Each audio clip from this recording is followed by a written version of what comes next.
കണ്ണൂർ പാനൂർ മുണ്ടത്തോട്ടിൽ വിദ്യാർത്ഥികളുമായി പോയ school bus വെള്ളക്കെട്ടിൽ കുടുങ്ങി. നാട്ടുകാരുടെ സഹായത്തോടെ ബസ് സുരക്ഷിതമായി മാറ്റി. മുന്നറിയിപ്പ് അവഗണിച്ചാണ് ബസ് വെള്ളക്കെട്ടിൽ ഇറക്കിയതെന്ന് പരാതിയുണ്ട്. സജോ ദേവസ്യ കണ്ണൂരിൽ നിന്ന് വിവരങ്ങളുമായി ചേരുകയാണ്. സജോ, ആ ദൃശ്യങ്ങൾ ഇപ്പോൾ പ്രേക്ഷകർ കാണുന്നുണ്ട്. വലിയ വെള്ളക്കെട്ടിലാണ് ബസ് ഇറക്കിയിരിക്കുന്നത്. ബസ് സുരക്ഷിതമായി മാറ്റിയിരിക്കുന്നു എന്നുള്ളത് ആശ്വാസകരമാണ്. എന്താണ് ഇതുമായി ബന്ധപ്പെട്ട് ഉയർന്നു വന്നിരിക്കുന്ന പരാതി? പുതിയ വിവരങ്ങൾ എന്താണ് സജോ ദേവസ്യ?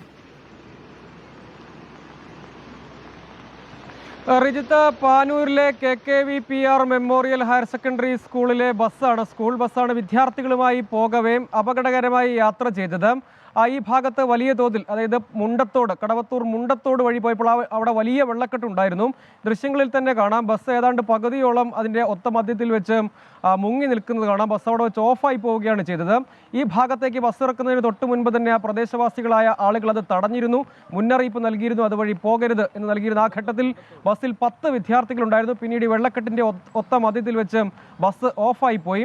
പിന്നീട് നാട്ടുകാർ ഇടപെട്ട വിദ്യാർത്ഥികളെ ആദ്യം സുരക്ഷിതമായി ബസ്സിൽ നിന്ന് മാറ്റി. പിന്നീട് നാട്ടുകാർ കൂടി ഇടപെട്ട് തള്ളിയാണ് ആ ബസ് അവിടെ നിന്ന് വെള്ളക്കെട്ടിൽ നിന്ന് കരയ്ക്കേക്ക് നീക്കിയത്, അതായത് വെള്ളക്കെട്ടില്ലാത്ത ഭാഗത്തേക്ക് സുരക്ഷിതമായി നീക്കിയത്. അതിൽ നാട്ടുകാർ പറയുന്ന ഒരു പരാതി എന്നത്, ഇങ്ങനെ ഒരു വെള്ളക്കെട്ടുണ്ട്, പലയിടങ്ങളിലും കനത്ത വെള്ളക്കെട്ടും മറ്റുമുണ്ട്. ഈ പാത വഴി മുണ്ടത്തോട് വഴി എത്തിയ സമയത്ത് തന്നെ നാട്ടുകാർ തടഞ്ഞിരുന്നു, അങ്ങോട്ടേക്ക് വാഹനം ഇറക്കരുത് എന്ന് ആവശ്യപ്പെട്ടിരുന്നു. ആ ബസ്സിൽ വിദ്യാർത്ഥികളുണ്ട്. അത്തരം സാഹചര്യം അത് അപകടം ആണ് എന്ന് മുന്നറിയിപ്പ് നൽകിയിരുന്നു. പക്ഷേ ആ ഡ്രൈവർ അത് അവഗണിക്കുകയായിരുന്നു എന്നാണ് നാട്ടുകാർ ഉന്നയിക്കുന്ന പരാതി. പിന്നീട് നാട്ടുകാരുടെ പെട്ടെന്ന് തന്നെയുള്ള ഇടപെടലുണ്ടായി. കുട്ടികളെ ആദ്യം മാറ്റി പിന്നീട് ആ ബസ്സും അവിടെ നിന്ന് സുരക്ഷിതമായി നീക്കിയിട്ടുണ്ട്. ശരി, സജോ ദേവസ്യ വിവരങ്ങൾ നൽകുകയായിരുന്നു. കോഴിക്കോട് റോഡിലെ വെള്ളക്കെട്ടിലൂടെ അപകടകരമായി സ്കൂൾ ബസ് ഓടിച്ച ഡ്രൈവർക്കെതിരെ നടപടി. ഡ്രൈവറെ സസ്പെൻഡ് ചെയ്യാൻ തീരുമാനം.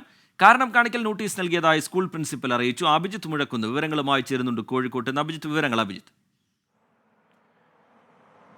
പ്രാഥമികമായ ഒരു അന്വേഷണത്തിൽ ഈ ഡ്രൈവർക്ക് വീഴ്ച പറ്റിയതായി സ്കൂൾ അധികൃതർക്ക് ബോധ്യപ്പെട്ടിട്ടുണ്ട്.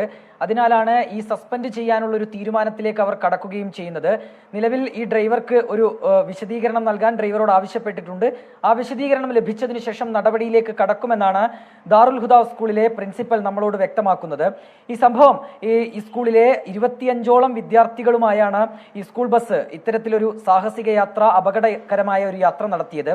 പാലം മറികടക്കാനുള്ള ശ്രമത്തിനിടെ സ്കൂൾ ബസ് വെള്ളക്കെട്ടിലേക്ക് ഇറങ്ങുകയായിരുന്നു. നാട്ടുകാരൊക്കെ വലിയ രീതിയിൽ ഒരു പ്രതിഷേധം നടത്തിയതിന് പിന്നാലെയാണ് സ്കൂൾ ബസ്സിൽ നിന്ന് വിദ്യാർത്ഥികളെ പുറത്തിറക്കി മറ്റൊരു ബസ്സിൽ കയറ്റി ഈ യാത്ര പിന്നീട് നടന്നത്, യാത്ര പുരോഗമിച്ചത്. നമ്മൾ മനസ്സിലാക്കിയതനുസരിച്ച് LKG, UKG ഉൾപ്പെടെയുള്ള ക്ലാസ്സുകളിലെ 25ഓളം വിദ്യാർത്ഥികൾ ഈ ബസ്സിനകത്തുണ്ടായിരുന്നു.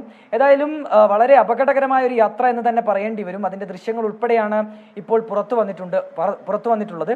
ഏതായാലും ഈ സ്കൂൾ അധികൃതർ ഈ ഡ്രൈവർക്കെതിരെ ഒരു നടപടിയിലേക്ക് ഉടൻ തന്നെ കടക്കുമെന്നാണ് നാം മനസ്സിലാക്കുന്നത്. ശരി, അഭിജിത്ത് മുഴക്കുന്ന് വിവരങ്ങൾ നൽകുകയായിരുന്നു.